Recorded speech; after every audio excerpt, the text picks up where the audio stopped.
They're moist and chewy on the inside with a crispy caramel outside. They're Mom's famous oatmeal chocolate chip cookies. Let's get our mise en place ready. Pause this video, grab all your ingredients, and join me back here when you're ready. Okay, so the first thing that we're going to do is make our brown butter. And so we're going to turn our flame over a medium heat and heat up our pan with the butter in it. Now I cut up the butter into nice small pieces so that it will melt evenly. And you want to be able, this is going to take you less than 10 minutes, and you want to be able to be with it the entire 10 minutes. So make sure that you have the time, that you're not distracted, because if you are, there's a very good chance that the butter could burn. It burns very quickly. So what's happening here is as the butter melts, it's actually going to, the milk solids, the fats that are in the butter are going to start to caramelize, and they bring out that nutty caramel flavor, and you can really taste that in the cookies. It really makes a big difference. So you'll want to be near it and continue stirring. The butter will melt, so that's the first thing that you'll notice.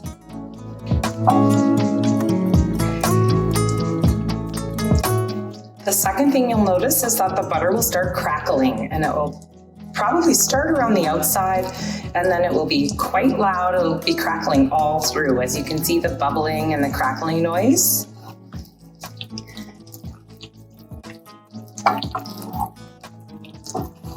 So continue stirring. And the next thing you'll notice is that the butter will start to foam. Continue stirring the butter. And you'll notice as it's browning that it'll start to, or you'll notice as it's cooking here that it will start to gain an amber-like color. It will continue to foam and it'll be hard to see. So you'll need to continue stirring and just watch for the change of color. And you don't want to walk away from the butter at all, because you may need to turn the temperature down slightly if it seems to be going too fast. And you're just looking for that nice nutty smell and the caramelly color. You can see it's starting to change now. And what's happening is those milk solids are beginning to caramelize. And that's going to give us that beautiful nutty flavor and the almost caramel-like texture and flavor to the cookies, to anything really that you use brown butter for. Brown butter is used a lot in French cuisine, and it just brings out the flavor of foods so incredibly. You can see the nice foam forming, just about beginning to turn brown. It should be just another minute here. Continue mixing. And the moment, there you are, the moment you see it's beginning to turn that amber color, can you see that there? Right away, you're going to shut off the heat and remove it from the heat. So you can see here, we've removed it from the heat, and you can see that beautiful amber color. So now we're going to actually remove it right out of this pan so it doesn't continue to cook. I use my KitchenAid stand mixer for making these cookies. So what I'm going to do is allow the brown butter to cool a little before we go ahead and add the other ingredients. So we want to make sure to scrape all of those lovely brown bits, because that's what's going to give us that lovely caramel flavor, that nutty sort of flavor. So I like to use a spatula and scrape out as much of it as I can. But we're now going to use this pan to heat up our milk, and it can be any type of milk that you like. I haven't found that you can caramelize vegan butters or vegan alternatives. So if you do decide to make this recipe vegan, unfortunately you won't be able to brown the butter, so it won't turn out the same. We're going to leave the brown butter now here in our stand mixer bowl to cool, and we're going to take our milk and we're going to just slightly warm it. We'll turn our stove on to low, add our milk, and we're just going to stir it, kind of getting out those little brown bits that are stuck in there still. You can collect up with the milk, and it just brings that extra bit of flavor. So we're not heating the milk, we're just warming it slightly to take the chill off of it, because if we added cold milk to our butter, it will then just solidify again, and that's not what we want at this point. So there, just for a moment, we're just taking, you can see that the milk has warmed up. You can see a little bit of steam coming off it. It's nice and warm. We'll remove it off, and we're just going to set it aside. So once your brown butter has cooled, then you're going to be able to add your sugars, and we're going to cream them just like we usually do. So I like to use dark brown sugar. I don't know if you've noticed in my other recipes, I use it often when making cookies because it has a lovely molasses flavor. There's a higher molasses content with brown sugar, and it also helps to maintain the moisture of the cookie. So if you like a moist cookie in the middle, a nice chewy and moist cookie in the middle and crispy on the outside, that's going to help a lot. And then just a little cane sugar. And then we're going to add Grammy's secret ingredient, which is rum. So rum is made from 100% cane sugar, and it has the same amount of alcohol as vanilla extract. So if you don't have any rum, you can use vanilla extract, but the rum definitely takes it to the next level.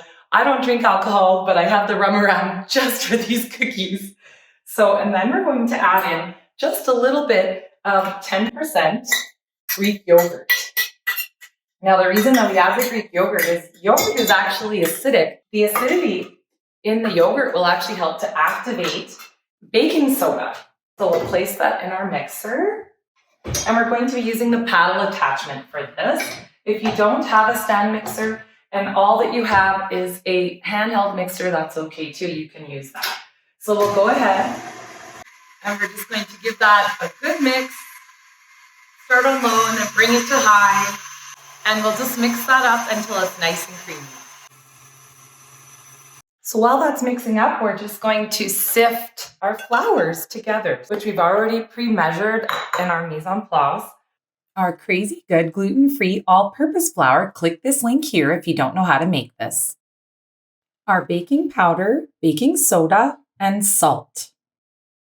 And we'll just give that a little sift just to take out any lumps that may be there. Nobody wants a lumpy cookie. Some people say if it's got lumps in it, don't press it through, it's not good, but I don't like to waste. And so once I get to the bottom, if there's a few little lumps in there, I'll just kind of gently move them around and they seem to just break up. And then just add your psyllium husk. And I like to use whole psyllium husk, and it's a great binder. You can read and learn all about binders. I have a post just about that.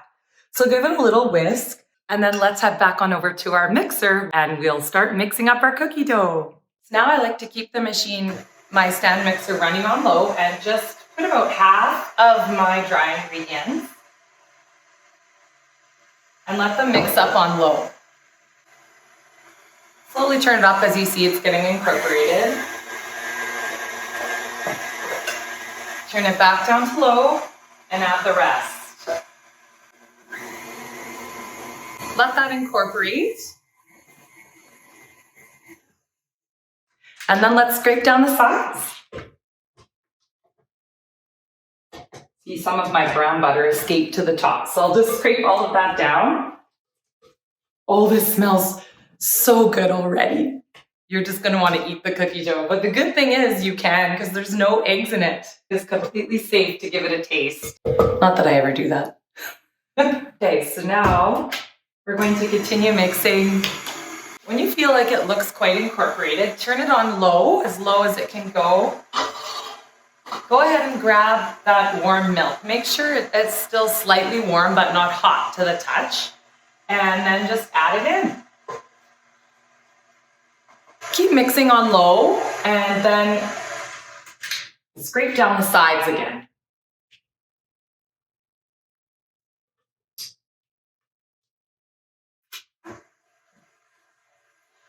Once you see that it's incorporated, then you can turn it on to a medium-high speed and make sure that there's no lumps appearing in it. So you'll want to mix it until you feel like it's nice and creamy and smooth. It seems like it's going to be way too runny to be a cookie dough, but I promise you, it'll be like magic. The binders that we use are going to absorb the liquid, and the starches and the psyllium husk are the two ingredients that are going to help absorb that liquid, and they're going to become like a gel, and they're going to hold all of the ingredients together.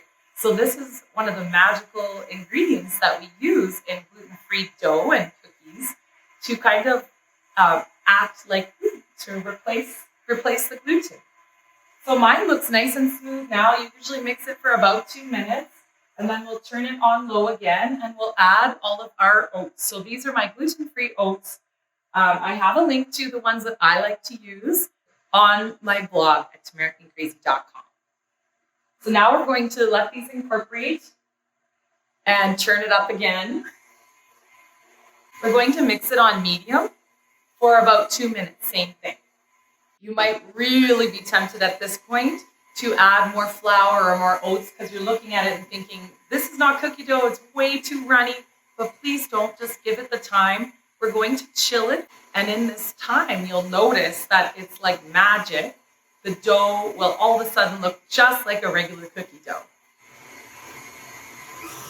Then turn your mixer up on high and let it do its magic.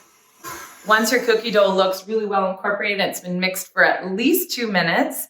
Gluten-free cookie dough likes to be mixed really well, I find.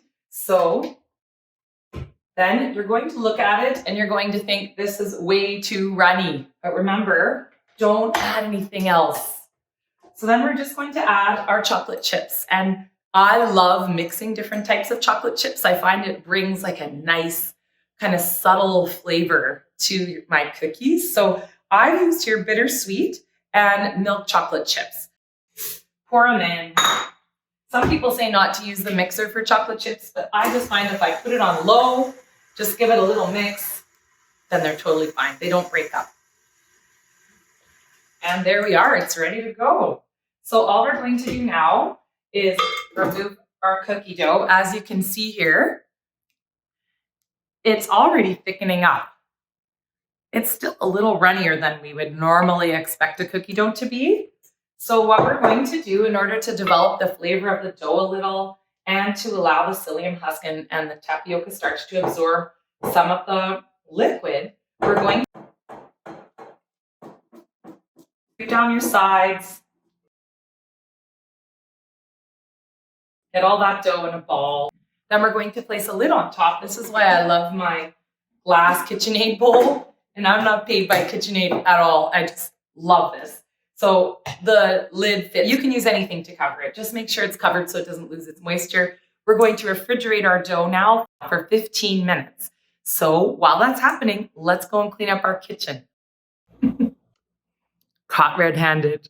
The first thing we want to do is make sure that we turn on our oven. So we're going to preheat our oven to 350 degrees Fahrenheit. Mine has been in the refrigerator for over an hour. Then we're going to take it out and we're going to roll it into balls. I love using my little handy dandy scooper, but you do not have to. You can just use a spoon. And as you can tell, you can see it's a nice thick dough now. So we're just going to scoop up, whether you're using your scoop or your hands, doesn't matter. And you're going to create the balls. And just make sure that you separate them enough on your cookie sheet that they're not touching or overlapping in any way. If you try to make them all the same size, that also really helps. So because we chilled the dough, they're going to maintain their shape a lot better, and they're not going to bleed into one another the same way that they would if we didn't. That's because of those milk solids that I mentioned earlier. They ended up being the milk solids cool down, and obviously the fats, cool down and become more solid. You can roll these into a ball if you like with your hands. Just try to make them as evenly sized as possible. You can also top them with some extra chocolate chips if you'd like. It should make exactly 12, with a little maybe leftover for you to taste. Or if you have children, for them to eat. the teeniest bit left in there. Scoop up my last one. Now we're going to take these and put them in the freezer for 5 to 15 minutes. And that's just going to help them to set even further. If I only want to bake, for example, half, I can do that and freeze the rest. So this is exactly the same process that you would do if you want to freeze them. So while the dough is in the freezer and our oven is warming up, let's go ahead and get all of our dishes clean so we have nothing to do but enjoy the cookies when they come out of the oven.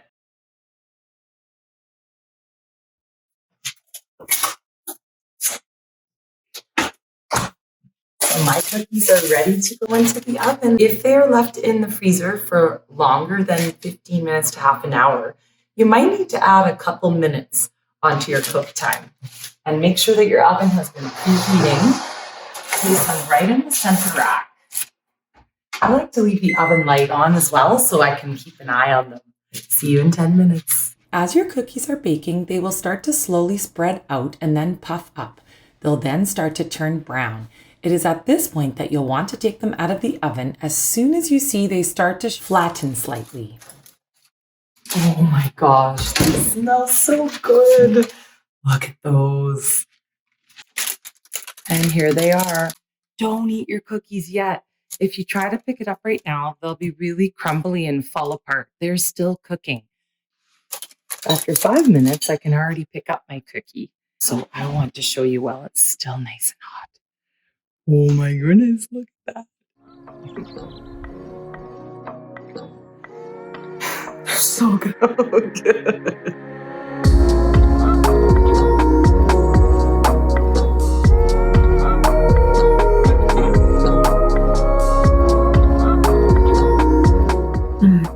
So good.